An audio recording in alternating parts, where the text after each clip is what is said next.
Alors, bonjour et bienvenue à ce premier Lab des mentors virtuel Desjardins. Alors, bienvenue aux mentors, bienvenue aussi, je sais qu'il y a quelques coordonnateurs, il y a peut-être des gens du public aussi qui connaissent moins le mentorat. Alors, vous êtes tous les bienvenus.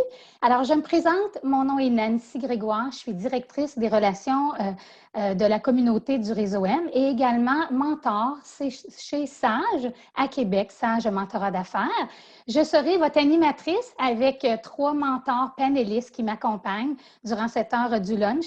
Et vous ne les voyez pas, mais il y a toute une équipe de collègues là, qui sont régisseurs, régisseuses et qui viendront de temps en temps venir faire leur tour pour présenter notamment les questions du public. Alors, des petits rappels pour ceux qui se joignent à un Lab des mentors pour la première fois ou pour ceux plus habitués. Alors, c'est vraiment interactif, donc le public va poser des questions.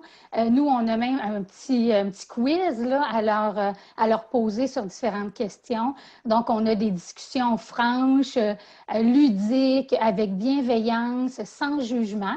Hein? Donc, l'objectif du Lab des mentors, c'est pour réfléchir ensemble. Hein? Donc, c'est l'intelligence collective des mentors.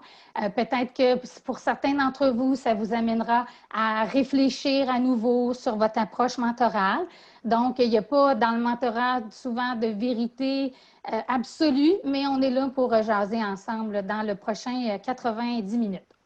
Donc, normalement, ces labs-là sont organisés, vous savez, à Montréal, dans notre grand rendez-vous. Mais là, en période de crise, on avait le goût quand même de tenter l'expérience en virtuel. Peut-être que vous vous posez comme mentor certaines questions relativement à la crise et on a voulu pouvoir mettre ça de l'avant pour vous accompagner dans votre rôle. À nouveau, je remercie Desjardins, qui est un partenaire du Lab des mentors, mais aussi de différentes initiatives pour soutenir les mentors qui seront mises en place là, dans les prochaines semaines. Alors, j'aimerais vous présenter nos mentors vedettes, donc nos panélistes, des mentors de 3 régions différentes. Je sais que dans certaines régions, il y a des coordonnateurs qui ont fait de la promotion, fait qu'il y a sûrement des gens de chacune de vos régions, les panélistes, et bien d'autres ailleurs aussi. Alors, je vous présente Danielle Gamelin. Elle est chef mentor à la SADC Nicolet Bécancour. Bienvenue, Danielle. Bonjour et merci. Je vous présente maintenant Jean-Marie Perrault. Jean-Marie est mentor à la MRC de Bonaventure, donc en Gaspésie, et il est également formateur, donc il fait la formation de mentor au réseau M. Bienvenue, Jean-Marie. Salut tout le monde. Et je vous présente Jean Pouliot. Donc, Jean est mentor à la Société de développement économique à Rimouski. Il est président du Conseil régional du Bas-Saint-Laurent et nouvellement membre du CA au réseau M. Bienvenue, Jean. Bonjour tout le monde.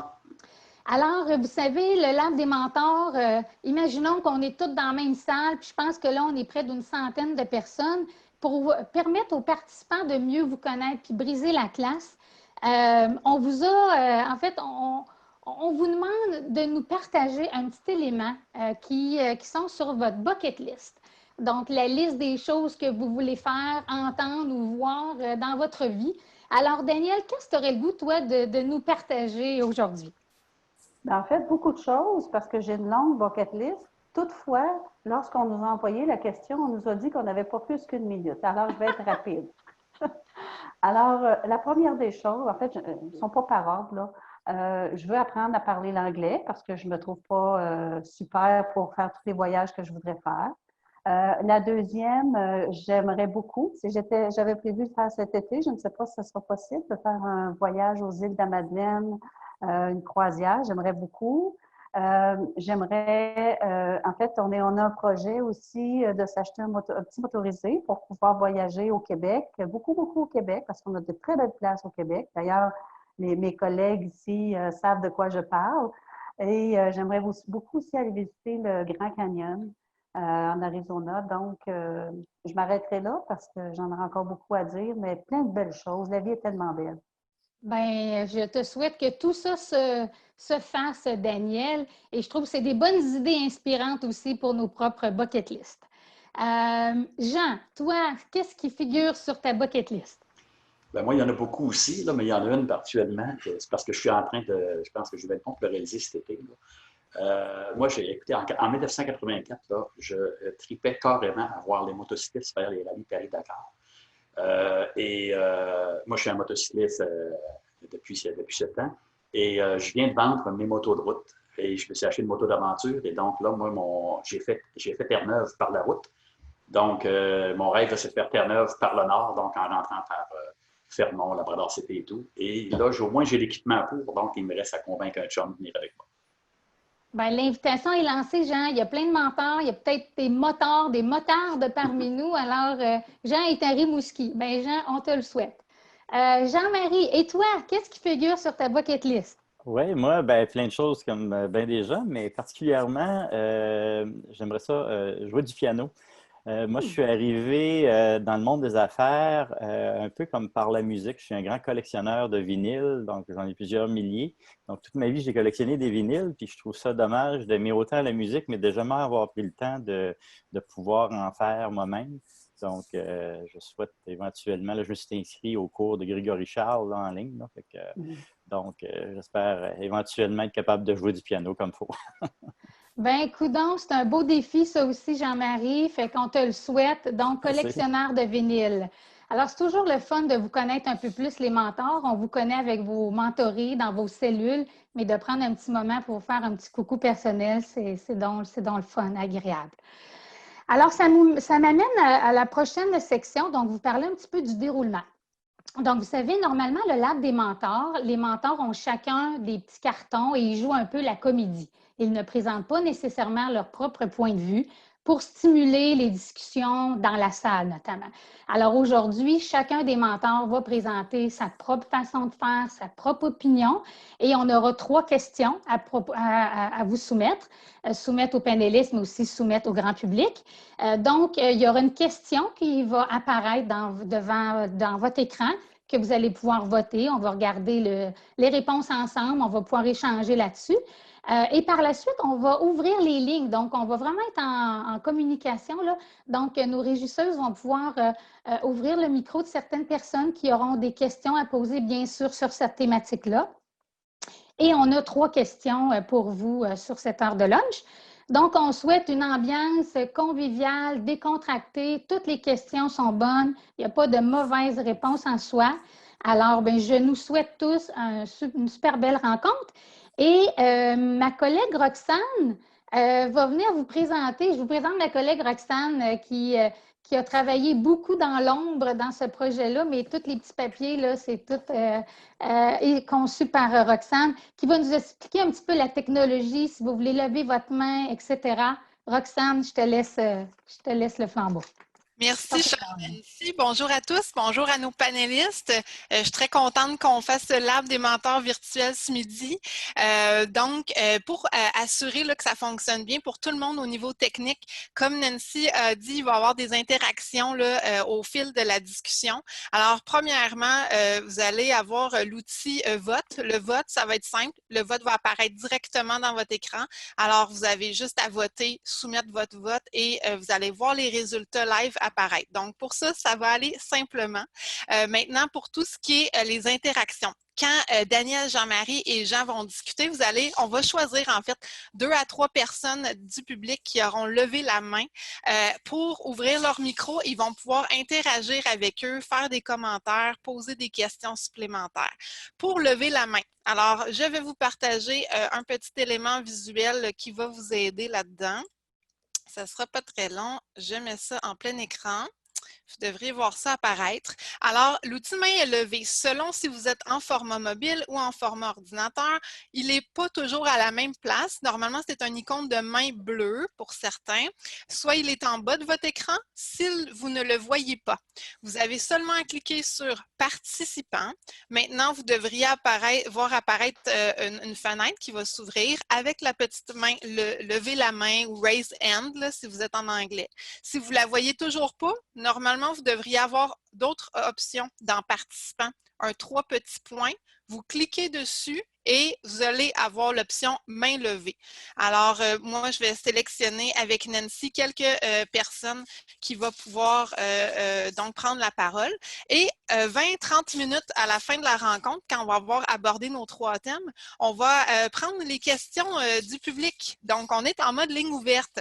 Alors, sur le clavardage, vous pourrez poser vos questions. Donc, l'outil de chat, clavardage, va se trouver soit en bas de votre écran, soit à droite de votre écran. Donc, vous pouvez l'utiliser, puis on va prendre vos questions. Alors, voilà. Merci et bon échange. Merci, Roxane. Alors, première question. Question piège. Vous savez, on est en période de crise, pas mal tout le monde ces temps-ci, mais parfois, les mentorés, ils sont en crise, puis sans nécessairement qu'il y ait une pandémie, là. Alors, est-ce qu'un mentor peut donner un conseil quand son mentoré vit une situation de crise? Alors, je pense que Mireille va nous afficher la question avec les choix de réponse. Donc, vous allez pouvoir répondre et par la suite, on va voir les résultats. Donc, vous pouvez répondre oui, on peut, non, on ne peut pas, ça dépend. Donc, avec humour, permettez-vous de donner une réponse. On ne sait pas qui donne quelle réponse. Donc, il n'y a vraiment pas de souci, là. Il n'y aura pas de bulletin, il n'y aura pas d'examen et il n'y aura pas d'appel qui va suivre si vous n'aviez pas la bonne réponse ou si vous étiez un peu moins dans la situation. Alors, ne vous gênez pas de répondre. Alors, encore quelques secondes. Et dès qu'on a le résultat, Jean-Marie, on va commencer avec toi. Est-ce qu'on peut donner un conseil quand son mentoré vit une situation? Alors, ça ne sera pas long, Jean-Marie. On attend les sondages.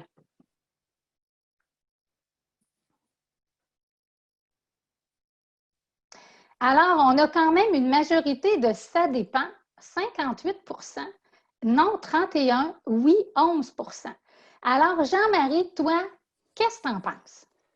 Ben, je pensais à autre chose, mais quand j'ai vu le score du ça dépend, je vais y aller avec le ça dépend. Non, non, je pensais vraiment le ça dépend parce que quand on est avec nos mentorés, ben, on est toujours en mode avec un point d'interrogation à la fin de nos phrases. Donc, si on se rend compte à un moment donné que ça tourne en rond ou que la personne ne trouve pas vraiment sa réponse, moi, je pense que c'est un peu notre devoir de pouvoir insuffler un peu d'idées. Donc, sans être direct, toujours avec un point d'interrogation à la fin de notre question. Aurais-tu pensé à telle chose? Aurais-tu pensé d'en parler à ton comptable? Donc, avec un point d'interrogation, je trouve que ça ne vient pas d'imposer quelque chose, ça vient comme d'ouvrir l'esprit à la personne pour dire « Ouais, c'est vrai, c'est peut-être quelque chose que je n'ai pas pensé et que je devrais faire. » Fait que c'est pour ça que mon ça dépend, il va dans ce sens-là. Là, il ne faut pas donner de conseils, c'est certain, mais il y a des fois où on peut pousser un petit point d'interrogation dans l'esprit des gens. Jean-Marie, merci. Jean-Daniel, vous autres, qu'est-ce que vous pensez de cette réponse-là et comment vous vivez ça, Daniel, à toi? Bien, moi, je vais faire un peu comme Jean-Marie, mais à l'inverse. Moi, je dirais non, mais ça dépend. Dans le sens que je pense que, en tout cas, moi, je suis toujours très, très soucieuse et je travaille fort là-dessus parce que j'avoue que c'est pas facile de garder ma posture mentorale et on sait très bien qu'on n'est pas là pour donner des conseils, mais plutôt pour que la personne trouve ses propres réponses. C'est toujours le rôle du mentor. Toutefois, en période de crise, effectivement, je dirais que c'est moins noir ou blanc. Nous, ce qu'on fait dans notre cellule, ce qu'on s'est donné comme mot d'ordre, les mentors, c'est de faire, pas aller dans le conseil, bien sûr, ça c'est clair pour nous autres. Toutefois, on peut faire du référencement, dans ce sens que on est tous plus ou moins au fait des mesures, que ce soit par le gouvernement du Canada, nos SADC ou autres organismes. On sait qu'il y a quelque chose qui existe, comme à peu près tout le monde.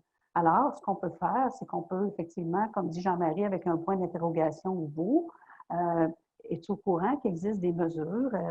Est-ce que tu as le goût d'aller voir, peut-être d'en parler à ton institution financière, à ton bureau de comptable, pour aller chercher de l'aide? Parce qu'effectivement, on le sait abondamment, on en parle à la télévision et partout, qu'il y a beaucoup de mesures de soutien pour nos entrepreneurs. Donc, sans lui dire, tu devrais peut-être aller chercher le prêt de 40 000 en soutien aux entreprises, eh bien, peut-être effectivement de l'orienter, de lui faire penser. Est-ce que tu as pensé justement, on entend beaucoup de publicité, est-ce que tu comptes aller voir ça? Ça pourrait peut-être être intéressant pour toi, mais sans être pointu sur la mesure au niveau du conseil comme tel. Donc, davantage ouvrir des fenêtres et ouvrir des opportunités. Et ça, c'est en période de crise, mais en tout temps aussi. À partir du moment où on a comme mentor de l'information, on ne peut pas la garder au nom qu'on est mentor. Jean, toi, qu'est-ce que tu en penses? Moi, c'est Noui. Noui, ça veut dire ça dépend. Donc, j'abonde dans le sens de Jean-Marie et de Daniel. Mais je dirais que la ligne est tellement mince là, entre le mentorat et le coaching. Donc, je pense que c'est important qu'on se sente. Et si on est sur le point de franchir la ligne ou encore qu'on la franchisse, moi, je le dis ouvertement à mon mentor du gars. Là, on va à une place que c'est pas dans la relation de mentorat. Mais comme Daniel dit, on va quand même orienter sans donner des conseils directs. Mais le plus important, c'est de rester conscient que si, oui, c'est dans le temps de crise, mais là, c'est une crise, une pandémie, là, peu importe. Là, mais je veux dire, il y a toujours des petites crises. Tu sais, quand nos mentorés nous appellent, souvent je vois, quand il y a brûle pour point, c'est parce que c'est des petites crises, des moyennes crises. Donc, il faut faire très attention. Et si par malheur, moi, je franchis, je le dis à mon mentoré, je dis, regarde, là, pas que je ne suis pas correct, mais je dis, regarde, là, c'est pas ça je ne fais pas la relation de mentorat, là, pas juste qu'aller là, mais je veux dire, regarde, j'aime autant le préciser que, regarde, c'est pas ça notre relation entre mentor, Diane, entre mentor-mentoré, et c'est plus facile à ramener par la suite, là, en termes de simplement, je dirais, de plus questionner, puis amener la personne, le mentoré, à trouver ses propres réponses. Mais quand je franchis, je me rétracte, je me rétracte. Je dis, regarde, c'est pas là que je vais aller, mais on est allé malheureusement. Tu te dénonces. On était motifs. C'est ça, je me dénonce, je m'auto-dénonce parce qu'on était motifs, on veut que nos gens aillent bien, puis qu'ils progressent, puis qu'ils soient bien. On veut aider, hein, puis des fois, aider, c'est pas nécessairement aidant. Fait que faut se garder une petite retenue. Daniel, tu voulais intervenir? Bien, je veux simplement faire un petit complément d'information, puis on en a quand même parlé, c'est que effectivement, moi, je trouve que moi, c'est comme mon démon qui me hante tout le temps quand je fais du mentorat, parce qu'on a passé souvent notre carrière à être des entrepreneurs ou des intrapreneurs et on est fort sur le conseil, sur le coaching, puis solutionner des problèmes. Tu sais, les lumières allument vite, on a développé ce réflexe-là. Alors que quand on est mentor, je ne dis pas qu'il ne faut pas le faire dans sa tête, peut-être pour justement préparer les bonnes questions pour amener notre mentoré là, puis il choisira s'il va ou s'il ne va pas, parce que ça y appartient, ça ne nous appartient pas. Mais je trouve que la question est fort pertinente en temps de crise, mais est toujours pertinente. Il faut toujours avoir, je crois, comme mentor, cette vigilance de ne pas tomber dans le conseil, parce que là, on n'est plus dans notre mission de faire du mentorat, en tout cas, c'est tel qu'on le fait, nous, au réseau mentorat. Moi, je pouvais rajouter, vous savez, moi, je suis encore actif comme entrepreneur et le fait d'être mentor, moi, ça m'a amené énormément parce que, comme entrepreneur, c'est facile pour le patron de dire, on va là, on va là, on va là, on va là. Mais là, moi, en gestion à distance, je veux dire, la posture mentorale s'applique beaucoup plus dans l'entreprise parce que, je retourne la question, les gens, ils ont la réponse. Ils ont toujours quelques questions, là, puis les gens trouvent leur réponse. Ils ont besoin d'être rassurés, orientés et tout. Puis je pense que c'est simplement ça, Daniel. Ça nous amène un recul comme mentor qu'on n'avait pas avant. Là. Puis je pense que moi, c'est ce que le mentorat m'a amené beaucoup, là, la formation, entre autres. Ça t'a permis d'apprendre, Jean. Oui. Jean-Marie, tu avais une intervention. Ben oui, juste pour dire qu'on est mentor, mais on a quand même droit à l'erreur. Donc, j'aimais ça, l'intervention de Jean, de dire, bon, ben si des fois on a échappé quelque chose, ben c'est au moins de se rattraper et de dire, ce que j'ai dit là, ça ne fait pas de sens, puis on va revenir. Je pense surtout au niveau nouveau mentor. Moi, quand j'étais un nouveau mentor, j'étais stressé parce que je voulais tellement pas faire d'erreur que finalement, je n'étais plus naturel. Donc, je pense que c'est important de rester naturel et de se dire que ça se peut que des fois, on échappe un peu. Ça, je pense que se donner le droit à l'erreur, c'est bien. On est-tu déjà rendu aux questions du public, Roxane? Parce que là, moi, j'ai hâte là, de savoir qu'est-ce que le monde du public en pense. Hein? Est-ce que vous avez hâte, vous autres? Ben oui. Oui. Absolument. Oui, yes. C'est quoi les questions? Alors, j'inviterais les gens, en fait, à utiliser l'outil main levée, comme on a un peu décrit plus tôt. Donc, la petite icône de main que vous trouvez soit en bas de votre écran, soit en cliquant sur Participants. Alors, on va choisir 2-3 interactions au hasard. Allez-y, on est prêt. On ouvre les lignes pour prendre vos interventions. N'hésitez pas à poser des questions quiz, des questions pièges à nos panélistes. Exactement. Pas trop J'attends quand que même. quelqu'un lève la main. Mais parce que sinon, moi, je vais en... Ah, j'ai Nour Sayem. Alors, Nour, j'ouvre ton micro. Bonjour, Nour. Attends, on y va comme ça. On va ouvrir. Ah, ça y est. OK. Écoutez, les 3 réponses sont correctes à mon avis, parce qu'on est en état de crise. Même les gouvernements ne savent même plus quoi faire. Alors, moi, je me dis, dans ce cas-là, la première chose qu'on doit demander à notre mentoré, comment il se sent. Ça, c'est la première chose, ses sentiments envers ce stress qui nous prend toute la gang. On n'est pas les seuls. Moi-même, je suis stressée. Alors, imaginez-vous le mentoré. Moi, je n'ai pas des besoins financiers, je n'ai pas de petits-enfants, je n'ai rien. Mais imaginez-vous un mentoré qui a des soucis financiers, c'est sûr qu'il se sent stressé. S'il a des soucis, pas de soucis financiers, mais il a du travail par-dessus la tête. J'en ai vu de mes mentorés qui a beaucoup d'ouvrages parce que là, il est dans le domaine des besoins essentiels. T'sais. Alors, comment tu te sens? La première question. Puis par la suite, il va débouler par ces choses. Mais par contre, on peut faire le tour de ces fonctions, les 5 fonctions de l'entreprise. Comment vont les finances? Comment vont les ressources humaines? As-tu engagé du monde? As-tu déstructuré tes fonctions de ressources humaines? On fait le tour beaucoup plus que lorsqu'on a personne à personne, puis essayer d'aller voir les barrières qu'il faut grandir. Mais on est en état de crise et ça, c'est très important de savoir comment le mentoré se sent. Et suite à ça, on va aller pêcher ce qu'il a besoin. Merci beaucoup pour votre intervention, Madame Nour. Effectivement, prendre soin, ton micro. Je vais refermer le micro de Nour juste pour que si nos gens veulent commenter, là, Jean-Marie, Daniel, et s'il y a quelqu'un d'autre qui veut prendre la parole, là, allez-y, levez votre main puis on va prendre votre intervention. Daniel. Bien, moi, je demeure toujours très prudente au niveau du conseil parce qu'effectivement, ce n'est pas notre rôle de donner des conseils. Je comprends, comme disaient mes 2 collègues tantôt et comme dit la personne qui vient d'intervenir, on est beaucoup dans l'émotion. C'est tout à fait vrai. Mais je pense que c'est d'autant plus important de rester vigilant parce qu'il faut faire attention. Puis là, je ne le dis pas juste avec la crise, je le dis de façon générale. Des fois, je vais donner un conseil à quelqu'un, mais je ne sais pas si c'est la bonne chose pour cette personne-là parce que c'est mon idée, c'est mon opinion. Moi, je ferais ci, je te conseille de faire ça, mais est-ce que c'est la bonne chose pour elle? C'est là que j'ai un petit malaise. On n'a pas toujours toute l'information, hein? Et je pense que les mentorés disent, mais pas nécessairement toute l'information. Je pense que quelqu'un d'autre veut rebondir, Nancy. J'ai Madame Louise Jacques. Donc, j'ouvre votre micro, Madame Jacques. Alors, vous avez juste enlevé votre muet et vous allez pouvoir parler. Voilà. Ça y est. Alors, moi, j'étais aussi dans la réponse à cette question-là, dans le mitoyen, mais j'ai expérimenté quelque chose pendant cette période de crise avec mes mentorés. C'est pas tellement la nature d'un conseil. Je veux dire, en termes d'entrepreneurs, on a tous vécu des différentes périodes de crise. Évidemment, jamais comme ce qu'on vit là en termes de pandémie, mais il y a des exemples dans nos vies d'entrepreneurs, que ce soit détresse financière, ressources humaines, maladie, on a vécu des crises. Fait que c'est pas tellement en termes de conseils que je suis intervenue comme en termes de témoignages, dans le sens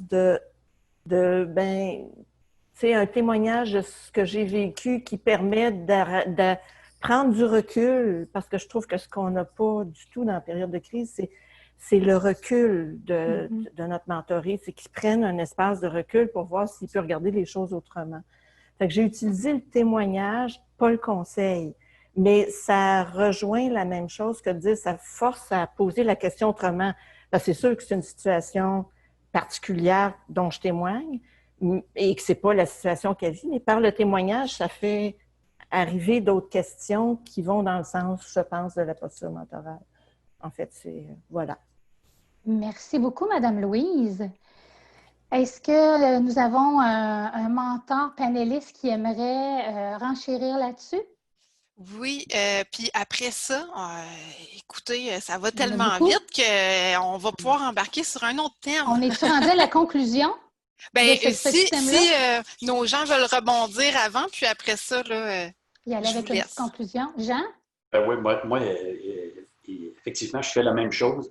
Et je vais me servir de témoignages de mes situations pour amener à la réflexion. Je veux dire, je pense que c'est hyper important de pouvoir partager notre vécu, mais en livrant nos expériences. Là, c'est toujours, je pense que c'est mieux accueilli et c'est surtout plus naturel. Ce n'est pas une position qu'on se donne, qu'on essaie de professeur. C'est tout simplement une position de moi comme je suis. Merci beaucoup, Jean. Alors, on pourrait y aller peut-être avec une petite conclusion, justement, en parlant de témoignages. Moi, il y a déjà un mentor qui m'a dit « Une chance que je n'y ai pas donné mon conseil puis ma solution. » Il dit « La sienne, il dit, était bien meilleure. Celle de mon mentoré était bien meilleure. » Il dit « D'ailleurs, il dit, je l'ai utilisée dans mon usine. » Donc, des fois, il faut se retenir, hein? Et j'invite les mentors qui nous écoutent, vous savez, sur notre site Internet, il y a certains mentors et formateurs qui ont participé à la rédaction d'un document de 4-5 pages sur le genre de questions à poser en période de crise qui vous aiderait peut-être justement à contourner le mode conseil et le mode solution et y aller davantage en mode exploration par différentes questions. Alors, on serait rendu à notre deuxième question déjà. Question 2. Encore là, en tout temps, mais spécialement en période de crise, on a entendu certains mentors être très, très sollicités. Donc, la question est, est-ce qu'un mentor devrait être disponible en tout temps pour son mentoré? C'est quoi la limite? Donc, ma collègue Mireille va nous afficher la question. Oui, non, ça dépend. Hein? Donc, essayons de ne pas juste faire ça dépend, mais peut-être se positionner. Hein? Dans le oui, peut-être dans le non, ça dépend. Des fois, ça peut être un peu... ça nécessite peut-être un peu moins de réflexion avant de répondre. Et suite au résultat du sondage, on va commencer cette fois-ci avec Daniel. Peut-être, Daniel, as-tu déjà eu des mentorés qui demandaient un peu plus en certaines périodes que d'autres? Alors, quelle sera ta position là-dessus? Donc, dans quelques instants. Et là, hein, gênez-vous pas, là. Je le sais que quand on se pratiquait, il y en a une couple dans notre gang qui se faisait des petites blagues. Fait que, n'hésitez pas, là. Jean appelait Daniel Denise. Tu trouves que Jean-Marie pensait mal commode, là, hein, Roxane? Je le connais mieux que ça, me semble. En tout cas, je me recache, là. OK, tu te recaches, c'est bon. Alors, Mireille, ça ressemble à quoi les résultats?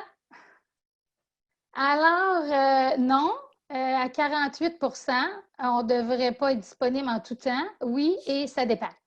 Donc, Daniel, toi, comment tu vois ça? As-tu déjà vécu ça? Qu'est-ce que tu en penses? Bien, évidemment, je pense que ça dépend de chaque mentor parce que je pense que chaque mentor doit se respecter dans l'exercice de son mentorat. Ça, c'est hyper important parce que ça reste du bénévolat.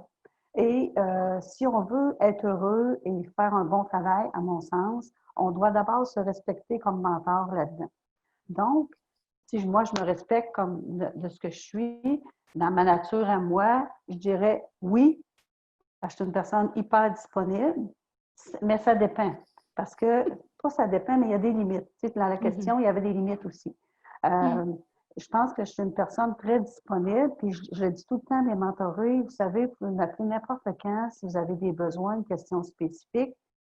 Mais sincèrement, il n'y a jamais personne qui a ambitionné, donc ça ne m'est jamais arrivé d'être submergée. M'est arrivé une fois quelqu'un qui m'a texté Est-ce que je peux te parler 2 minutes? C'était sur l'heure du souper, ça ne me donnait pas du tout. Alors, je l'ai rappelé et je lui ai dit, écoute, je sens que tu as besoin de moi là, rapidement. Puis effectivement, elle était en situation très émotive.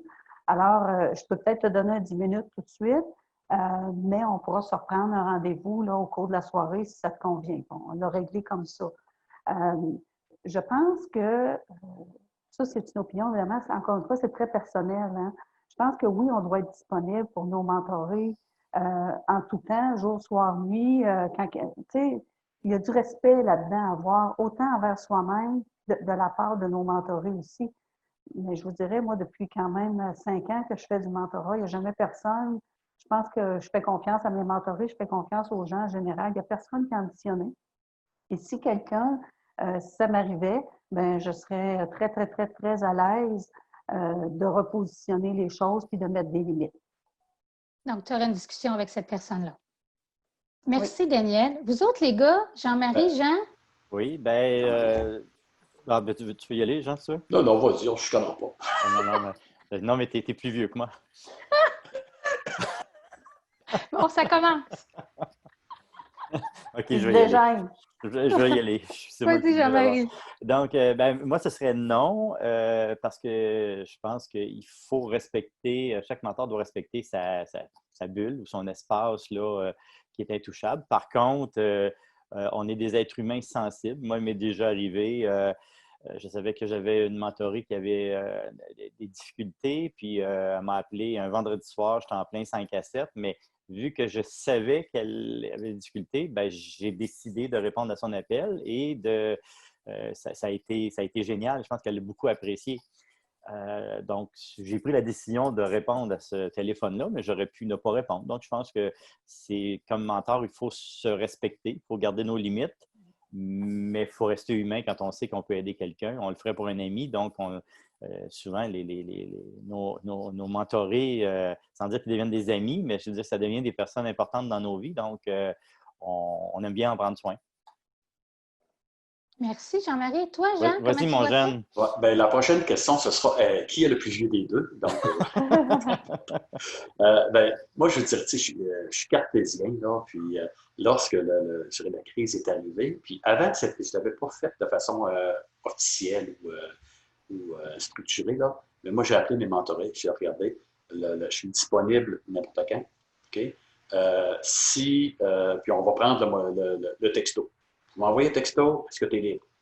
Ça fait que, et si je ne réponds pas, c'est parce que je ne pouvais pas, mais je vais vous revenir plus tard. Donc, c'est une méthode assez facile, puis le mentor ne sera pas là à attendre, il va-tu rappeler, il va-tu rappeler, il va-tu rappeler. Ça fait que, donc, c'est ce qu'on a pris. Et moi, de l'autre côté, c'est la même chose. Je veux dire, j'envoie un texto, et tu dis pour un appel, as-tu besoin? Des fois, je n'ai pas de réponse. Une autre fois, j'ai eu téléphone sonne tout de suite, ça fait du bien, etc., etc. Donc, moi, j'ai fixé je n'ai pas fixé. On s'est entendu sur. Vous êtes entendu sur une façon de faire. C'est ça, on s'est entendu une façon de faire. Et puis, je pense que ça va très, très bien. Là. Actuellement, si je suis à l'écoute à 100%, et puis des fois, là, écoutez, un texto, on s'appelle, ça dure 2 minutes. Et je veux dire, ça va bien, puis ça prend presque rien. Donc, moi, j'aime mieux avoir plus de petits contacts, puis vu que c'est simple à distance, je veux dire, avec les moyens technologiques qu'on a, j'aime mieux avoir une multitude de petits contacts que d'avoir une grande rencontre où maintenant on se met à tourner. Donc, ça va très bien comme ça. Et puis, mais c'est sûr qu'on n'a pas un mentoré. Ça va bien avec les 2 mentorés que j'ai actuellement.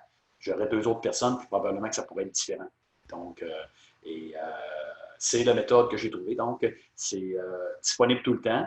Mais, non, je veux dire, ils peuvent appeler. On peut se communiquer n'importe quand, mais ça ne veut pas dire qu'on a une réponse immédiatement si on n'est pas disponible. Et s'il n'y a pas de réponse, il n'y a pas j'espère, en tout cas, qu'il n'y a pas d'insatisfaction parce qu'on a fixé les règles. Vous avez fixé les règles au départ. Je pense que c'est une bonne chose, hein, dans les premières rencontres avec nos mentorés, d'ailleurs, de mettre les choses en place, surtout en période de crise, si on sait qu'il y aura des besoins plus pressants. Je trouve que c'est une bonne idée, Jean.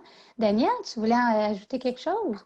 En fait, à l'instar de Jean, nous, comme cellule de mentorat, notre équipe de mentors, ce qu'on a fait en début de crise, parce qu'effectivement, on a voulu signifier à nos mentorés qu'on était là de façon encore plus particulière pour eux, pour les soutenir, les supporter et les écouter surtout.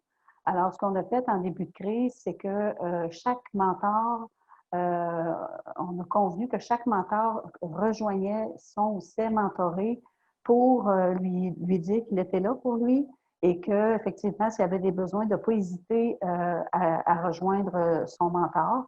Et je peux vous dire, et j'en profite pour remercier tous les mentors de notre cellule, ils le font parce que nous, on a des rencontres mensuelles et à chaque rencontre, on fait un petit point à savoir est-ce que vous avez un suivi avec vos mentorés. Et je peux vous dire, parce qu'on a des retours, qu'ils le font, bien sûr, et deux, que c'est excessivement apprécié des mentorés.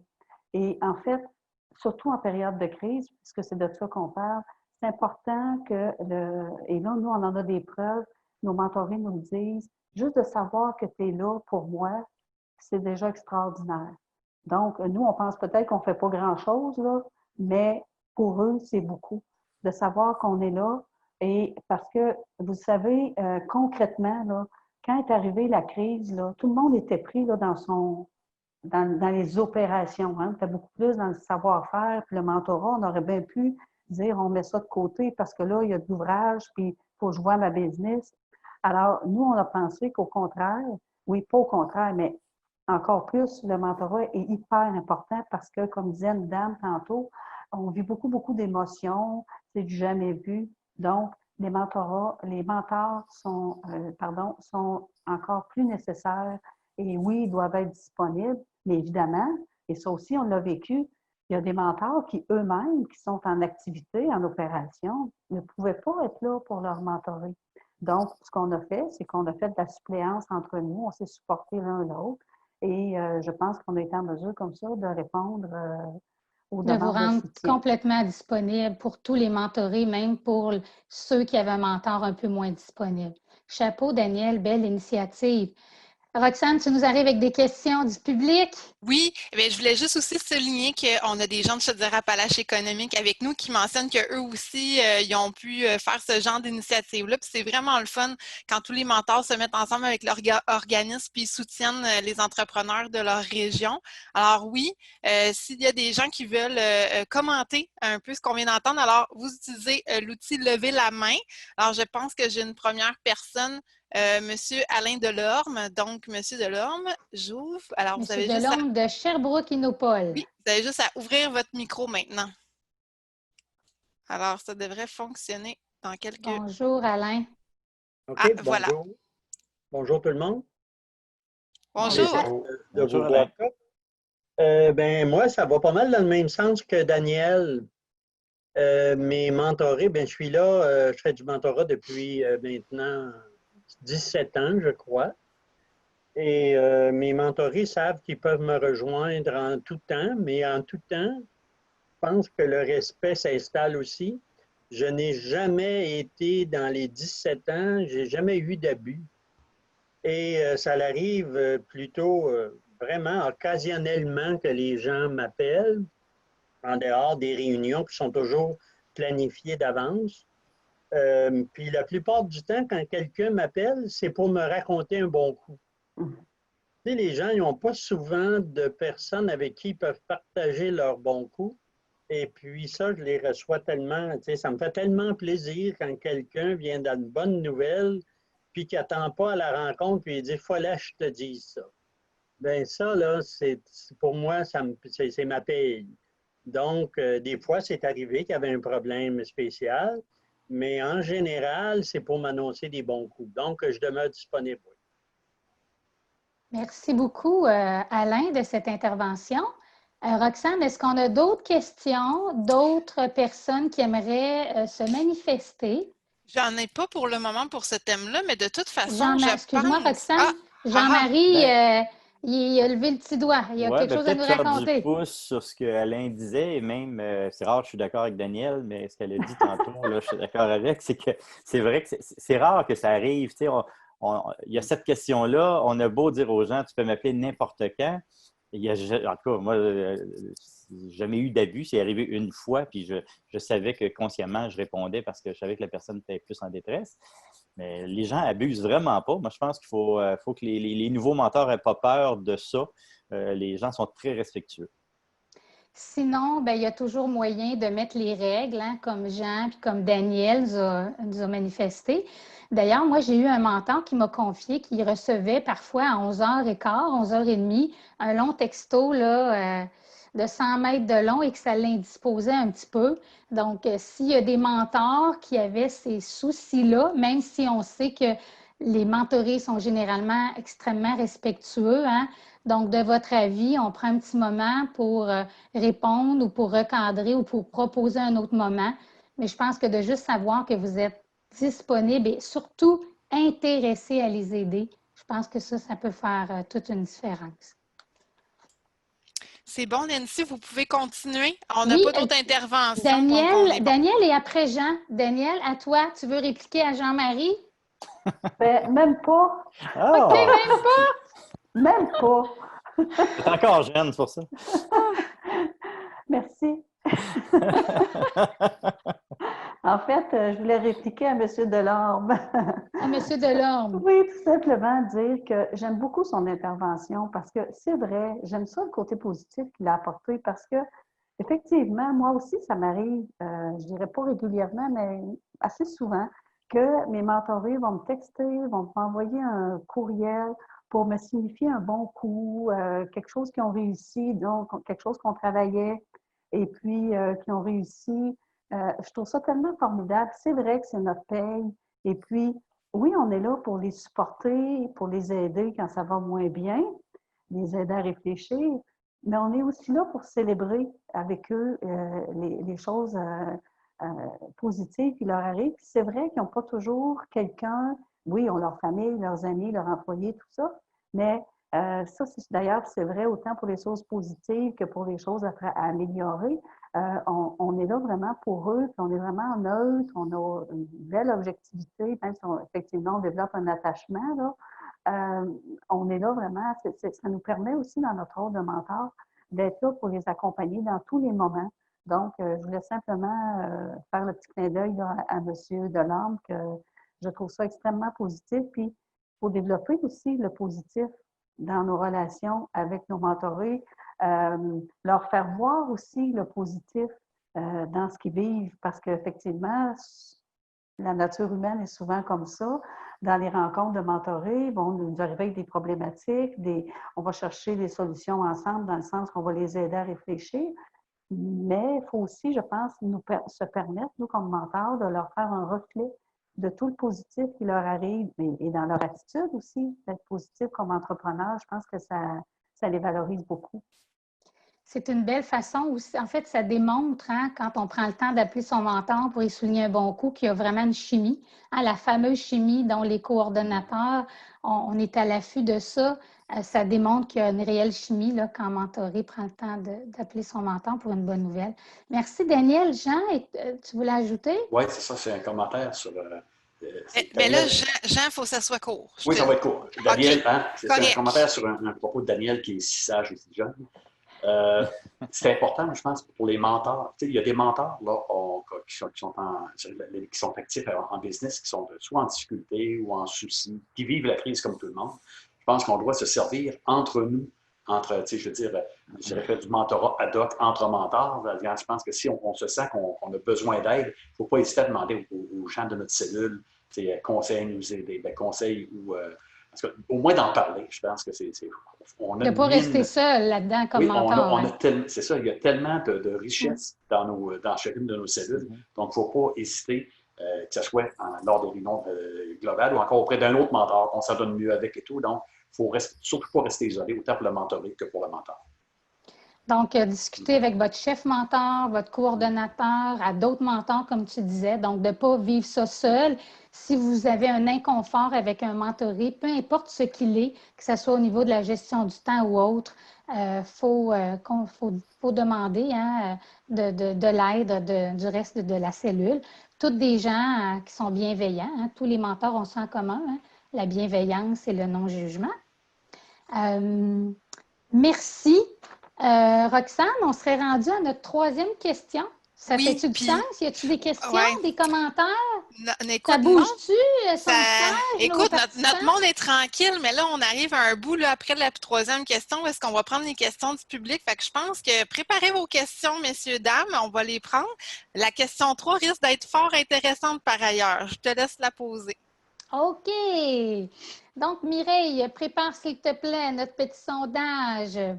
Mentor, est-ce que vous vous sentez à l'aise quand votre mentoré vit une émotion forte ou est dépassé par les événements? Même moi, il y a déjà un mentor qui m'a dit, « Hey Nancy, mon mentoré, il fait 6 pieds, là, puis il s'est mis à pleurer, puis là, Nancy, je ne savais pas quoi faire. » Donc, c'est des choses qui peuvent arriver, hein? Puis là, je vous raconte une histoire qui date de 10 ans. Donc, ça n'avait pas aucunement rapport à la pandémie, là. Hein, le mot crise ne fait pas référence nécessairement à maintenant, mais plutôt une période de crise. Donc, est-ce que vous vous sentez à l'aise? Oui, non, ça dépend. Après ça, nos panélistes vont se challenger là-dessus. Qu'est-ce qu'ils font aussi? Parce que peu importe qu'on répond oui ou non, qu'est-ce qu'on fait? Hein? On n'est pas insensible à ça comme mentor, on vient de le dire. On est des personnes qui veulent aider. On est des gens de résultats. Hein? Comme tu le disais, Daniel, un entrepreneur, son ADN, c'est de trouver des solutions. Fait que quand notre mentoré pleure, en tout cas, il me semble que ça doit être encore plus facile d'y aller dans le mode « moi, lui dire quoi faire, je vais lui donner conseil. Hein? » Donc, pas tomber dans ce piège-là. Fait que Mireille, quand tu es prête, tu nous donnes les résultats. Et cette fois-ci, Jean, prépare-toi, là. Es-tu prêt? On va commencer avec toi. Ah, 70% des gens se sentent confortables. Cool quand même. C'est super bon, ça. Ouais, c'est un beau score.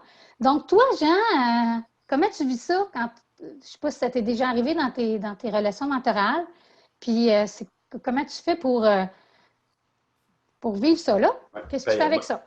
Je suis en accord avec l'ensemble des gens qui participent. Je pense. Vous l'excuserez, un mot juste de caméra qui est de trop haute qualité, qui fait toujours son focus. Qui est trop beau ou trop vieux, on ne sait pas. Hein? La caméra s'ajuste. Non, c'est une caméra qui a été achetée pour les vieilles personnes. Probablement, je suis trop jeune, c'est pour ça que ça focus pas bien. C'est un cadeau que j'ai envoyé. Empoisonné. Bon, on revient au sérieux.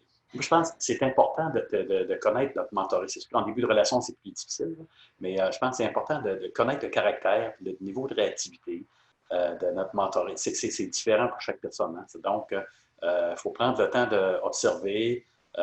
Pour certains mentorés, ça va être bon, il faut écouter attentivement. Okay? Pour d'autres, puis des fois, c'est long. Puis avoir la patience, mais toutefois, en ayant la délicatesse je ne peux pas le ramener à l'ordre, mais de le ramener au point essentiel. Là. Et on doit être. Il y en a qui ça va t'ébouler d'un bout à l'autre et autrefois, pas autrefois, mais dans d'autres relations, dans d'autres diades, on va dire bon, c'est plus long. Mais je pense que l'important, quand il y a le mentoring il est là, puis il y a des émotions fortes, il mélange tout. C'est très difficile. C'est d'essayer de trouver. Moi, j'essaie de trouver une manière de l'amener à décortiquer. Il voit un monstre en avant de lui. Là. Donc, d'essayer de décortiquer en petits morceaux.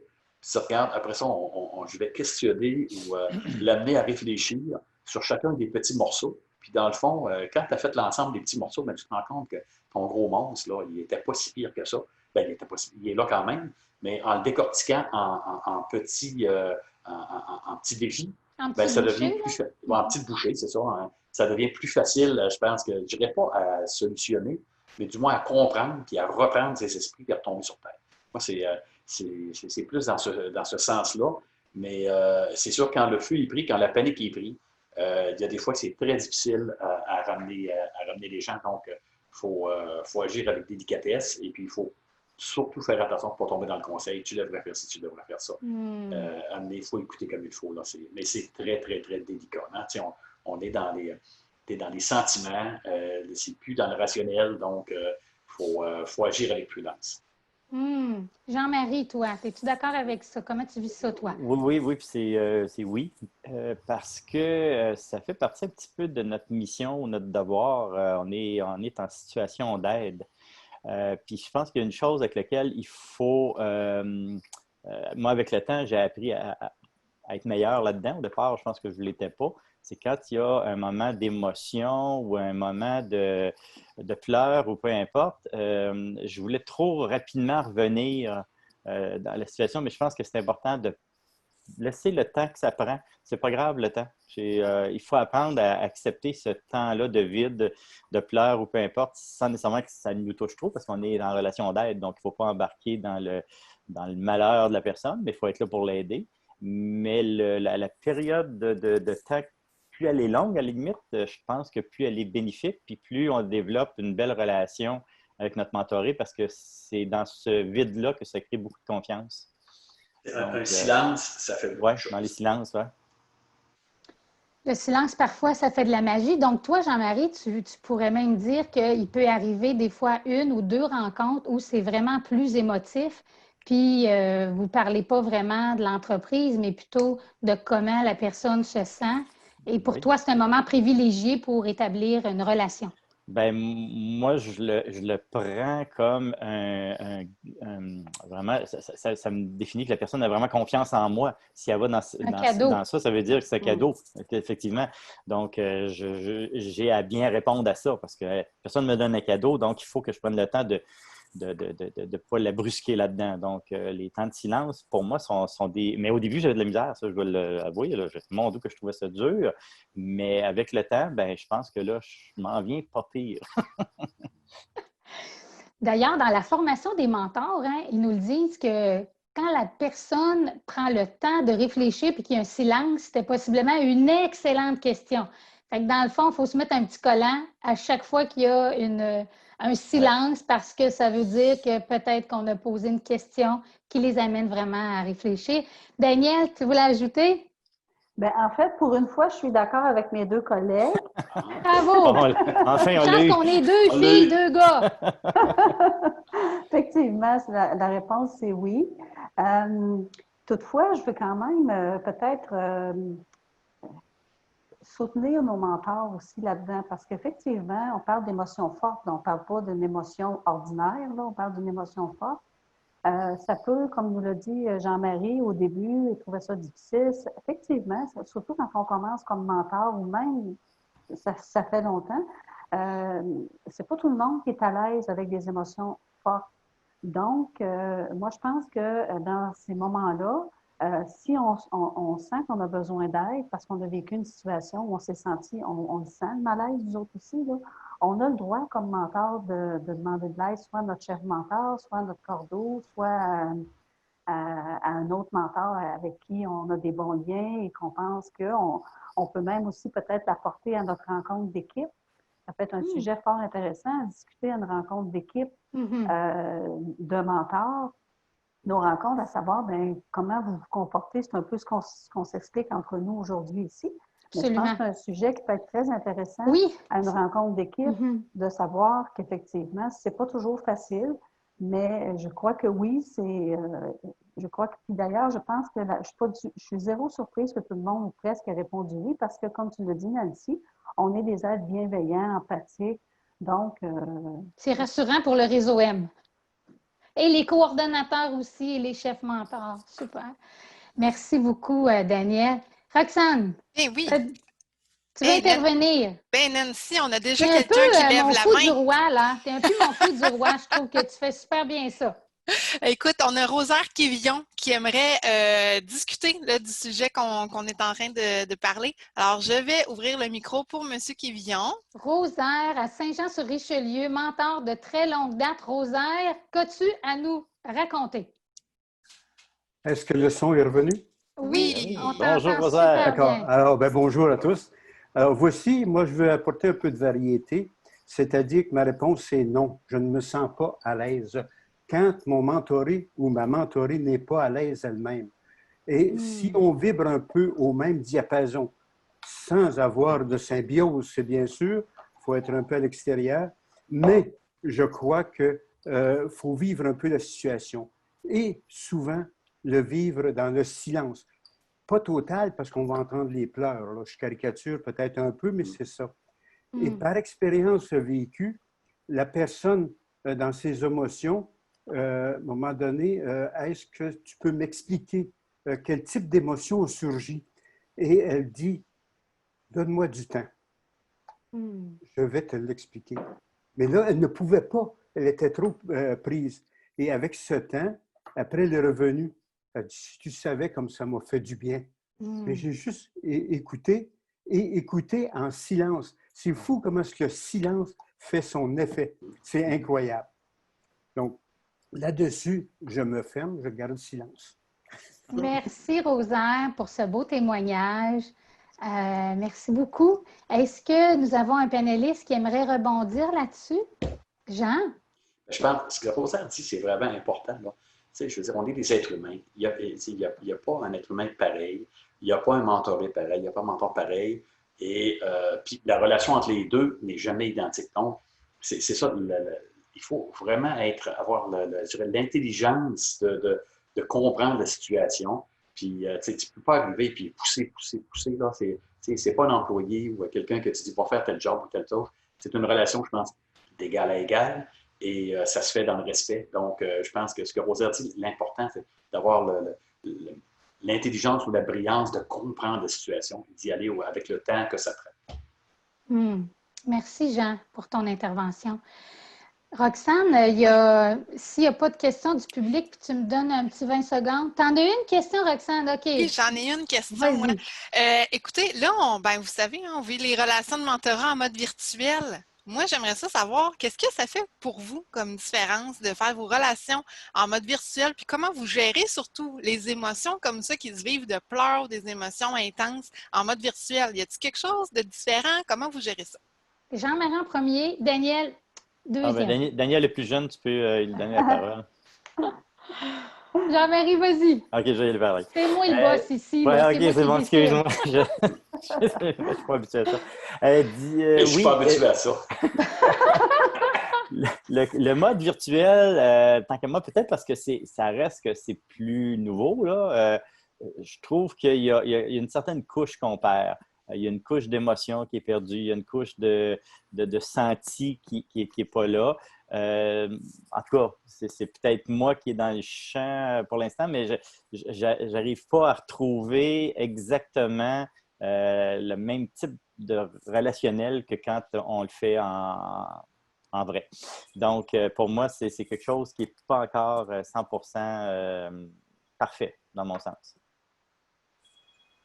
Que vous autres, Jean? En fait, oui, Daniel. Hein? Daniel, excusez, c'est Daniel. Oui, après ça. Pas grave, Vas-y, Daniel. Je vais finir par parler pareil. Ça dépend. Peut-être que Roxane, elle va nous couper ça parce que c'est elle qui dirige le temps. En fait, je ne suis pas vraiment boss, moi. C'est plus Roxane. Daniel, vas-y. En fait, moi, personnellement, là, ça ne change rien pour moi de le faire en mode virtuel. Actuellement, là, je ne vois pas d'handicap, je ne vois pas d'inconvénient à le faire. Toutefois, je crois que c'est parce que ça fait un certain temps que je travaille avec ces mentorés-là. Je crois que si j'avais puis je les connais bien, on se connaît bien, tu sais, le lien est fort, est établi, lien de confiance et tout ça. Mais si j'avais à commencer avec une nouvelle mentorée ou un nouveau mentoré, je pense que là, je ne l'ai pas expérimenté, mais il me semble que je serais un petit peu. Je suis d'accord qu'avec Jean-Marie, que je perdrais peut-être, là, ça me causerait peut-être un petit inconvénient. Oui, je suis d'accord avec toi. Tu vois, moi, c'est avec des nouveaux, là. Donc, je pense que ça fait du sens. Jean-Marie, avec le début de déconfinement, vous savez, il y a une cellule à Sept-Îles, ils font du mentorat en marchant. Parce qu'un jour, une mentorée qui trouvait ça intimidant d'avoir le mentor, l'autre bord de la table, a proposé à son mentor d'aller marcher. Alors maintenant, avec le déconfinement, c'est peut-être une suggestion. Je le fais, moi. Tu le fais, Daniel, déjà, toi, de marcher à 2 mètres de distance? Puis vous savez, on a une collègue, Mélanie, qui a fait un webinaire il n'y a pas tellement longtemps que vous pouvez réécouter en différé, qui est comment rendre nos Zoom, FaceTime humains, justement, avec nos mentorés en période de pandémie. Vous pouvez trouver ça dans la section là, spéciale initiative, là, mentor. Vous allez trouver ça si jamais il y a des mentors qui ont le goût d'en savoir un peu plus. Jean, je te laisse la parole. Bien, Danielle est plus jeune, donc elle a lu dans mes pensées, elle a lu dans mes... Non, c'est ça. Moi aussi, j'ai des diades, certaines petites secousses qui sont débutées, qu'on a eu le temps de se fréquenter, de se rencontrer, pardon, avant le cloisonnement. Donc, c'est quand même assez plus facile, mais Je pense que pour une nouvelle diète, ce serait particulier. Je ne suis pas certain, je ne l'ai pas vécu encore, là, mais je pense que ce serait important qu'on partage à l'intérieur de nos cellules comment ça se vit et tout, là, parce que tu sais, je veux dire, on est habitué, on le fait. Moi, j'ai plusieurs sites de production. Donc tous les matins, on se parle 15 minutes. C'est établi, mais le non-dit, là, puis je dirais Le non-verbal. la chaleur humaine qu'il y a dans le face-to-face, c'est pas la même affaire que quand il y a un lien Internet entre les deux. Je sais qu'il y a des mentors qui font des rencontres plus courtes, mais plus souvent. Fait que peut-être qu'à ce moment-là, la visioconférence est peut-être moins intimidante parce que là, les gens se voient plus souvent, mais 30, 45 minutes. Moi, tu vois, je trouve qu'en vidéoconférence, justement, c'est plus court. Puis en présence, souvent, mettons qu'on se dit qu'on vise tout le temps 1 heure. Souvent, en présence, on va déborder, on va se rendre à 1h30. Puis en vidéoconférence, on va finir à 3/4 d'heure. Il y a vraiment quelque chose là, qui... puis, tu sais, on est en Gaspésie, nous autres, fait que c'est encore plus loin, là. C'est plus long loin. arrivé par Internet, là, c'est plus de distance à parcourir. Les phrases sont plus longues, ça prend plus de temps d'arriver au point, puis au point d'interrogation. OK. Et Roxane? je suis contente, moi, d'avoir entendu ça. Parce que justement, pendant le webinaire dont tu parlais tantôt de Mélanie, elle avait un autre invité, mentor du réseau OM, qui est Dominique Scott, qui lui disait, ben moi, je trouve que c'est plus facile pour les gens d'être dans l'émotion. Parce qu'au lieu d'être au restaurant ou aller prendre un café dans un lieu public, ben, comme ils sont dans leur maison, dans une chambre, sont dans leur intimité, dans leur confort, ils se laissent plus aller. Alors, tu sais, des fois, c'est ça, là, ça dépend finalement d'une personne à l'autre, mais il dit c'est la même chose dans le sens que je laisse aller un silence pour accueillir l'émotion, comme vous en parliez un peu plus tôt. Mais Nancy, écoute, je te laisse conclure pour ce thème-là, puis on va déjà être en train de prendre les questions du public. D'ailleurs, j'en ai déjà qui sont rentrées sur le chat. Super. Je voulais juste faire un peu la promotion d'un webinaire qu'on a tenu Réseau M il n'y a pas tellement longtemps avec justement une mentor de Montréal, Sarah Gilbert. Et le titre de sa conférence était « Comment gérer les émotions de vos mentorés ». Moi, je l'ai écouté personnellement avec mes yeux, mes oreilles de mentor. Et elle donnait un truc pour gérer le fameux silence. Elle disait qu'elle t'a fait 4 secondes exactement, Daniel. C'était comme 4 secondes avant de faire nommer l'émotion ou de poser une question. C'était très intéressant, très pratico-pratique. Daniel, tu l'as écouté toi aussi? On en avait jasé ensemble la conférence. Alors, je vous invite, elle est en web diffusion, puis ça s'appelle « Comment gérer les émotions de vos mentorés ». Donc, fait que Roxane, ma petite conclusion, elle serait complète. Super. Bon, alors, écoute, d'une part, je vais passer un message. On a Nadine Archambault à Gatineau qui dit que par ailleurs, demain, leur cellule offre un atelier aux mentors sur le langage non-verbal en virtuel avec René Charbonneau. Alors, vous pouvez aller sur le site de la Chambre de commerce de Gatineau, puis il y aura les informations pour vous inscrire. Alors, on y va avec une première question du public. Alors, toutes les questions que vous avez comme mentor en temps de crise, là, ben là, on les accueille puis nos panélistes vont pouvoir vous répondre. Première question qui vient de David Salerno, qui est un mentor récemment, depuis 2020. Il a un mentoré avec qui il y a une rencontre initiale. Il a fait un suivi aussi avant la pandémie, donc il y avait eu comme 2 rencontres avant le COVID. Il dit, j'ai ouvert la porte à ce qu'on se jase via texto. Je l'ai relancé une couple de fois, mais j'ai comme pas de nouvelles de sa part. Là. Qu'est-ce que je fais? Il n'y a pas de nouvelles du tout. Il n'y a pas de nouvelles du tout. Non, il dit, je fais un feedback rapide, mais c'est assez, il n'y a pas de rencontre comme telle. Là. Donc là, qu'est-ce qu'on fait dans le contexte de pandémie? Est-ce que j'attends de faire une rencontre face-à-face quand ça va être possible? Est-ce que qu'est-ce que je fais finalement? Ça serait quoi votre réponse pour lui? Pas tout en même temps, les panélistes. Daniel, go! Bien, en fait, ça peut arriver. Je sais que ça arrive parce que j'en ai entendu d'autres situations comme celle-là. Et ça réfère peut-être, j'ai dit bien peut-être, à ce que son mentoré a les 2 mains dedans. Là, il est dans les opérations, il est mal pris, puis il règle ses urgences, puis il est le mentorat pour lui. Pour lui, je ne dis pas que ce n'est pas important, mais pour lui, peut-être que ça devient secondaire. À ce moment-là, je pense que le mentor ne peut pas vouloir plus que le mentoré. Dans le sens que ce qui est important, à mon sens, c'est exactement ce que la personne, ce que vous avez fait, c'est de lui signifier que vous êtes là, que vous êtes disponible et quand il en sentira le besoin, que vous êtes là pour lui, Puis peut-être de temps à autre, de lui faire un petit coucou, de lui dire bonjour, je pense à toi, j'espère que tu vas bien, tu sais que je suis là, si tu as besoin, n'hésite pas, je suis disponible. Plus que ça, à un moment donné, on ne peut pas le faire à leur place non plus, là. J'aime bien ta question. Je pense à toi si tu as besoin. Parce que des fois, quand on pose à quelqu'un comment ça va puis ça va mal, bien, il a comme juste envie de déliter le message. Ça, comme il ne tente pas de répondre. Mais un petit coucou, je pense à toi. J'ai vu quelque chose sur ton Facebook. Juste pour le garder un peu l'étincelle. Oui, c'est ça, le lien, l'étincelle allumée. Jean et Jean-Marie, auriez-vous des suggestions, des idées comme nouveau mentor? C'est vrai que c'est préoccupant. Ce qui est spécial, c'est une nouvelle relation. Donc, je dirais la profondeur n'est peut-être pas établie encore comme il faut. Mais moi, je rajouterais, dans le fond, bon, comment tu vas être? Bon, c'est bon, regarde, je n'ai pas de nouvelles, je te reviens dans 15 jours. Donc, on provoque. Tu provoques, mais rien de plus. Puis, dans 15 jours, il n'y a pas de nouvelles, je reviendrai, mais au moins pour que notre mentoré ait conscience qu'on est là. On est là. Mais c'est toi qui décides, mais je suis là. Donc, voilà. Bonne idée, Jean, aussi, je trouve. Oui. Jean-Marie? Il faut pas oublier aussi qu'en ce moment, on vit une situation extraordinaire où on n'a pas de contrôle, personne là-dessus. Et donc, on peut se retrouver dans une relation qui semble être mauvaise, mais elle est peut-être due à la COVID. Donc, il faut respecter ce temps-là. Puis, je pense comme mentor, il faut être patient, mais de faire des suivis, s'assurer qu'on a toujours un suivi avec notre mentoré. Je pense que c'est important qu'il sache que quand il va être prêt, on va être présent. Aussi, j'aurais peut-être comme suggestion de faire intervenir, de demander à monsieur de contacter son coordonnateur pour que le coordonnateur fasse un petit suivi avec cette personne-là. Est-ce qu'elle est toujours intéressée? Qu'est-ce qu'elle vit? Son mentor pas s'inquiète, mais aimerait avoir de ses nouvelles ou quelque chose comme ça. Alors, peut-être que le coordonnateur, l'organisme porteur, l'organisme partenaire a peut-être déjà des informations privilégiées sur cette personne entrepreneur-là. Donc, c'est peut-être aussi une façon là, de rester en contact avec notre organisation partenaire du mentorat.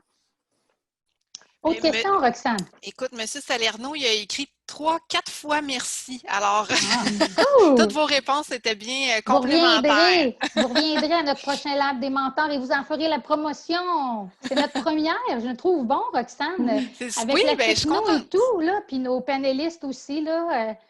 Et là, la magie du virtuel et de cette formule fait qu'on a des gens qui ne sont pas des mentors avec nous, mais qui étaient bien curieux de se joindre. Et c'est la question qui vient. Et justement d'un DG, d'un organisme partenaire de la SADC de Nicolas Bécancourt, M. Steve Brunel, qui nous demande comment notre organisme, comment un organisme partenaire peut appuyer les mentors en ce moment dans la crise. Oui. Qu'est-ce que vous auriez à dire à vos organismes partenaires? Vous autres, Jean, toi, la SOPAR, Jean-Marie, la MRC, puis Daniel, ben Steve, toi, c'est ton DG. Fait que, Jean, vas-y. Restez en contact avec nous. Au même titre, provoquer le contact avec toi, avec tes mentors, puis assurez-vous de tenir les rencontres entre mentorés, les rencontres entre les mentors pour s'assurer qu'on reste bien connecté et qu'on partage nos expériences. Je pense que l'organisme porteur est là pour s'occuper des mentors. J'espère. En tout cas, moi, c'est ce qui se passe chez nous là-bas. Ils prennent soin de nous. Garder la motivation, la mobilisation. Oui, parce que même si vous êtes bénévole, vous êtes un service de l'organisme partenaire, vous êtes l'extension de l'équipe des employés, dans le fond. Tout à fait. Toi, Jean-Marie, qu'est-ce que tu dirais à ta MRC? Bien, chez nous, on sait qu'ils sont tellement présents et ils prennent soin de nous tout au cours de l'année. Puis on sait qu'en ce moment, ils travaillent vraiment quasiment jour et nuit parce que la situation de la COVID le demande. Donc, on sait qu'on est un petit peu moins en contact avec eux, mais c'est ensemble qu'on a décidé de dire, OK, occupez-vous des entrepreneurs. Nous, on va continuer à gérer nos mentorés. Donc, on a un petit peu moins de rencontres, tout ça, mais ça s'est fait en collaboration. Là, on travaille tout le monde ensemble pour une cause qui est extraordinaire. Là. Chacun fait son bout, dans le fond, Oui, c'est là. ça, Fait que vous êtes en exactement. contact, là. On est en contact, mais moins que d'habitude, mais on le sait, puis c'est convenu comme ça. Puis c'est temporaire aussi, là, C'est parce que vous temporaire, avez un exactement. organisme Ouais. qui Alors, ils vous sont accompagne très extraordinaires bien. tout au cours de l'année. Puis là, on sait qu'ils sont extraordinaires auprès de nos entrepreneurs qui ont des difficultés. Donc, il faut les laisser travailler avec eux. C'est là, l'urgence est davantage là pour eux.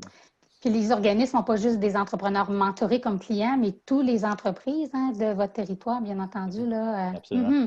Daniel, toi, ton organisme partenaire est en ligne. Je sais que c'est un organisme qui est déjà très, très mobilisé. Qu'est-ce que tu aimerais peut-être nous partager, justement, l'effet que ça a sur ta motivation d'avoir une SADC aussi mobilisante? Bien, effectivement, c'est extraordinaire et j'ajouterais, ça va de mieux en mieux.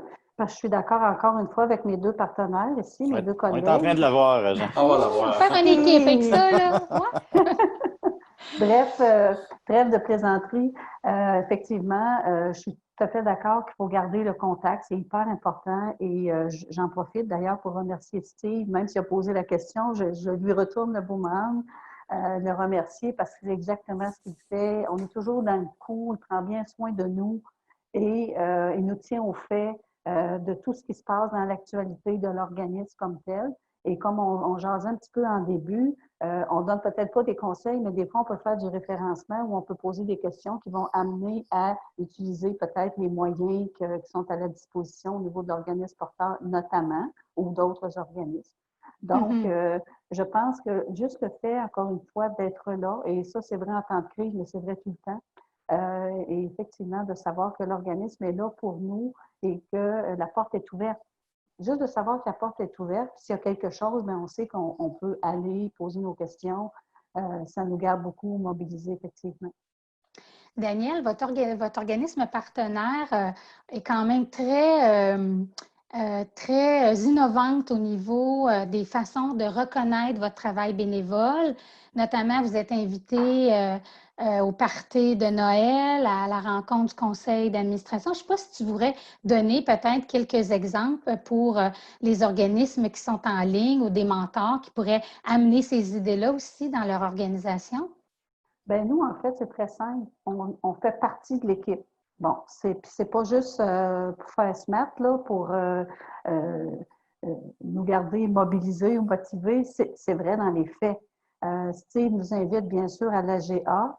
Il nous invite au party de Noël des employés. À chaque fois qu'il y a une célébration quelconque à la SADC pour un bon coup ou tout autre événement, conférence de presse, l'équipe de mentors fait partie intégrante de l'équipe de la SADC et comme je vous le disais, ce ne sont pas que des mots, on le sent vraiment, on se sent très, très, très apprécié. Et effectivement, ça joue beaucoup sur notre motivation et notre mobilisation.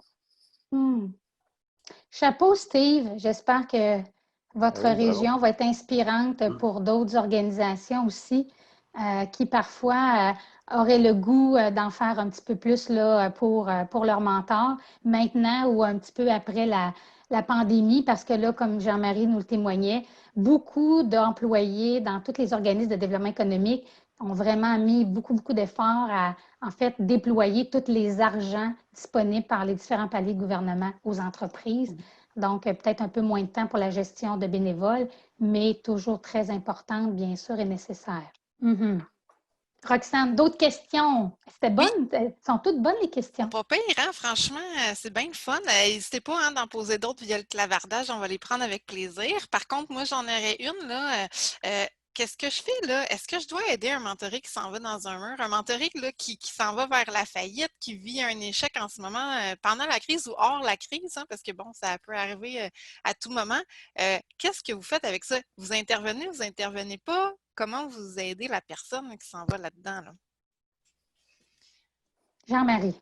Bien, je pense que notre mission, c'est d'aider l'entrepreneur. Donc, il y a un humain qui vit quelque chose de difficile. Donc, on n'a pas à faire de sélection, dire « Ah, ben lui, je ne le prendrai pas parce que son entreprise va mal. » Ça va pas bien. Puis, ça va pas bien, donc ça va être de la merde, cette affaire-là. Là. Non, on ne peut pas dire ça. Au contraire, c'est un humain qui vit quelque chose de difficile. Donc, il faut faut prendre soin de l'humain. Tu sais, c'est l'humain entrepreneur hein, qui est au cœur de notre mission. Donc, moi, je pense qu'il faut aller de l'avant puis pas sélectionner en fonction des résultats. Il y a sûrement des décisions très déchirantes à prendre, le mentoré, Jean-Marie, à ce moment-là. Ça m'est jamais arrivé comme mentor, mais comment on fait comme mentor quand des fois, pour un oui, pour un non, ça passe ou ça casse, là? Ça m'est arrivé effectivement une fois, puis c'est sûr que comme entrepreneur nous-mêmes, un échec, on dirait qu'on n'aime pas ça, on veut le succès de nos mentorés, c'est bien certain, mais en même temps, si l'échec va servir à rebondir. L'échec, c'est pas si négatif que ça. Dans l'espace d'une vie, c'est un moment de vie de l'entrepreneur où il vit un échec. Et avec cet échec-là, il va apprendre, il va réussir peut-être à revenir avec un autre projet, puis réussir dans un autre projet. Donc, il faut apprendre à vivre aussi avec l'échec. C'est pas nécessairement le fun, mais ça fait partie de la vie d'un entrepreneur. C'est succès, échec, puis on bâtit là-dessus. Donc, vous pourriez relativiser tout ça avec les mentorés. Hein? Jean, je te laisse la parole. Bien, je dirais, quand il va arriver qu'il faut frapper le mur et tout, je pense que c'est d'amener pas d'amener un constat, mais disons qu'il a frappé le mur. Bien, je pense que nous, notre rôle, c'est de l'amener à ce qu'il prenne conscience. Parce que quand tu as frappé le mur, là, tu penses que, regarde, je suis un pas bon. En tout cas, il y a la déprime post-échec, qu'on peut dire. Mais le plus important de tout, il faut amener notre entrepreneur à ce qu'il retombe les pieds sur terre par sa propre réflexion, par les commentaires et les questionnements qu'on va amener, et puis qu'il prenne conscience de ses forces. Qu'il prenne vraiment conscience de ses forces. Et si possible, l'amener à ce qu'il réfléchisse à qu'est-ce qui a pu amener l'échec. C'est-tu un problème, c'est lui à le trouver. C'est-à-dire que ce soit un problème de marché ou n'importe quoi, c'est pas nous amener ça, mais qu'il prenne conscience de qu'est-ce qu'il aurait, pas qu'est-ce qu'il aurait pu faire mieux, mais qu'est-ce qu'il ne devrait pas répéter, parce que si c'est un vrai entrepreneur, il va repartir. Il va repartir certain. Donc, c'est de ramasser les pots cassés, si on peut dire, et de s'assurer qu'il va être l'amener à ce qu'il soit en mesure, qu'il soit prêt à rebondir. Garder sa flamme entrepreneuriale. Trouver le bon là-dedans. Là. Son énergie. Son énergie. Daniel. Moi, je dirais deux choses. La première, plus que jamais, il faut rester vigilant pour garder notre posture mentorale parce qu'on peut glisser dans le conseil si on voit qu'il s'en va dans le mur. Et encore une fois, tu l'as bien mentionné, d'ailleurs, Nancy, tu l'as vécu. Le conseil qu'on serait peut-être nous porter à lui donner selon notre expérience, selon les informations dont on dispose, qu'on ne les a peut-être pas toutes, c'est peut-être pas le meilleur conseil, puis on ne va peut-être pas y rendre service comme on souhaiterait le faire. Je dirais, le deuxième élément, c'est que justement, moi, je pense que plus que jamais, la personne, elle a besoin d'avoir son mentor à qui elle peut parler parce qu'elle vit quelque chose, on parlait d'émotions fortes tantôt, là, elle vit quelque chose d'intense. C'est peut-être difficile avec ses employés, avec ses collègues, c'est peut-être difficile à la maison. Donc, le rôle du mentor peut être très, très, très important. Et il peut justement, comme vient de le dire Jean, aider à relativiser, à prendre conscience, puis à temporiser tout ça, de voir c'est peut-être pire que je pensais ou c'est peut-être pas si pire. Puis effectivement, c'est un épisode dans la vie, quoique quand on le vit, c'est bien effrayant. C'est tout l'épisode, hein? C'est ça. On convient tout à fait que c'est terrible quand ça arrive. Alors moi, je pense que justement, plus que jamais, on doit être là. Mais il faut garder sa vigilance de ne pas tomber dans le conseil parce que ça devient... Il y a un grand piège, hein? Puis des fois, les mentorés, ils nous piègent, je trouve, hein? La question est tellement pointue que, boy, c'est pas toujours facile Moi, il y a un mentor qui m'a dit... quand je suis encore une jeune mentor, là, hein, j'apprends beaucoup. Et il m'a dit, Nancy, la ligne droite, c'est justement pas la chose à faire en mentorat. Il faut, comme tu tournes autour du pot, puis des fois, tu ramènes une question à gauche, à droite, en dessous. Il dit, s'il y a un problème, puis il y a une solution, puis c'est en ligne droite, il dit, probablement que tu n'es pas sa bonne track. Fait que j'ai trouvé l'image fort intéressante. Puis la deuxième question aussi que j'avais posée à ce mentor-là, on fait du mentorat 2-3 heures par mois. Comment est-ce qu'on fait pour devenir bon? Tu sais, je veux dire, si je fais un nouveau sport 2-3 heures par mois, je ne serai jamais bonne. Hein? Puis il m'a dit, ben Nancy, c'est pas compliqué, il faut que tu sois mentor tout le temps, avec tes amis, tes collègues, tes enfants, ton mari.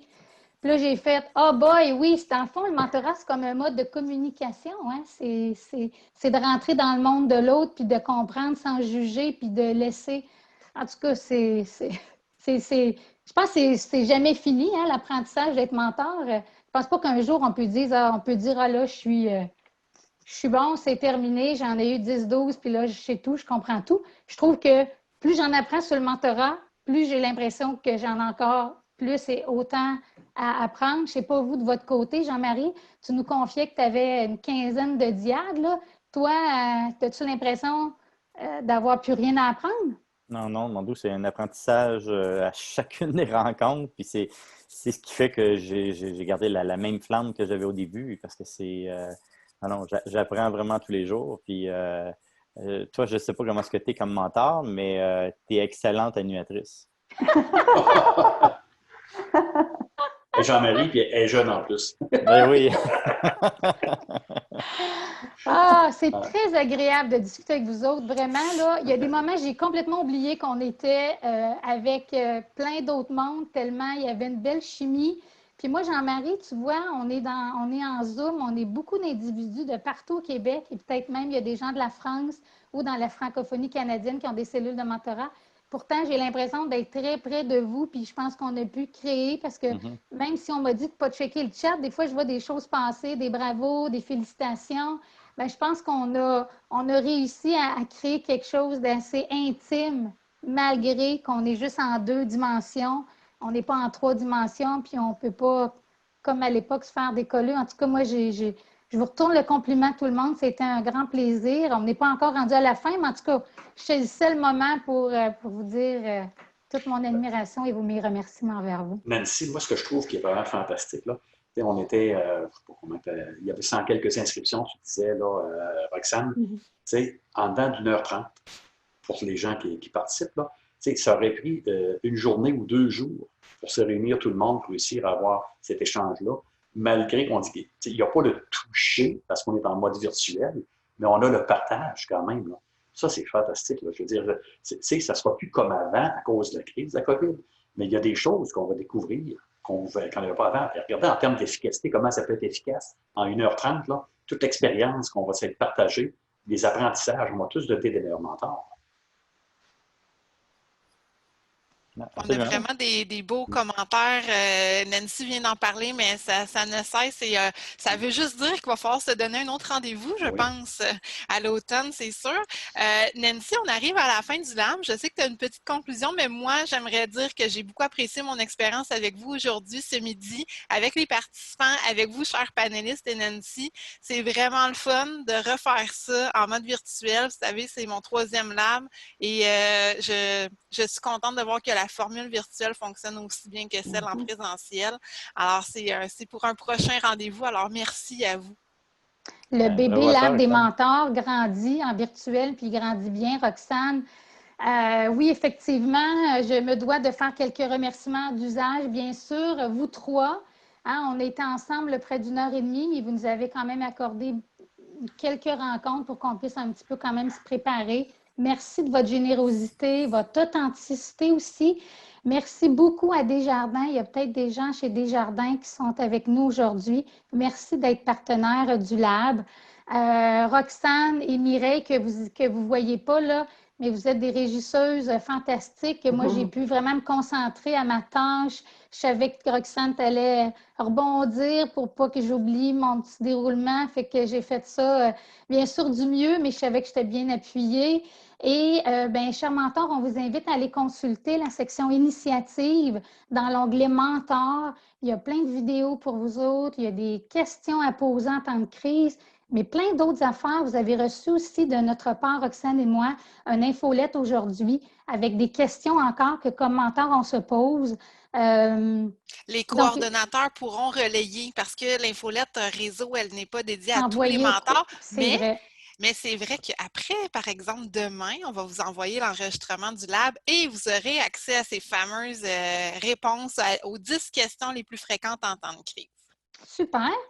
Vous savez, nous allons changer de nom et d'image de marque. Donc, Réseau M devient, on peut-tu le dire? Non, hein? Faut attendre. Oui, le réseau Mentorat. Donc, le 9 juin, c'est notre lancement officiel. Il y aura quelque chose, hein, un 4 à 5 d'organiser. Le 11, le 9, vous allez voir se déployer l'image à travers le site web, notamment les médias sociaux. Mais le 11 juin, on va refaire des messages au niveau du réseau, mais on aura effectivement un petit activité festive. On va vous inviter. Et pour terminer, on a parlé beaucoup d'accompagner l'humain entrepreneur. Vous savez, c'est une nouvelle formation qui a été travaillée par plein de mentors du réseau, par des formateurs, par le comité de perfectionnement. Alors, elle sera disponible pour vous, les mentors. Roxane, tu me disais en juillet, donc il y aura des dates qui vont sortir, qui vont bien sûr être aussi en format Zoom, là, jusqu'à temps que la situation ne nous permette pas de nous rencontrer. Alors, pour tous les participants que je ne vois pas, je vous remercie de votre accueil et de votre non-jugement et votre bienveillance. C'était comme notre première. Je pense qu'on peut dire mission accomplie. On n'a pas eu de bug technique, c'était ça notre part un peu, hein? Merci à vous tous encore, panélistes. Donc, bon après-midi. Profitez du beau temps si vous le pouvez. Puis à notre prochain lab, Roxane, je pense qu'on va avoir d'autres demandes. L'invitation est lancée. Félicitations. Merci à vous.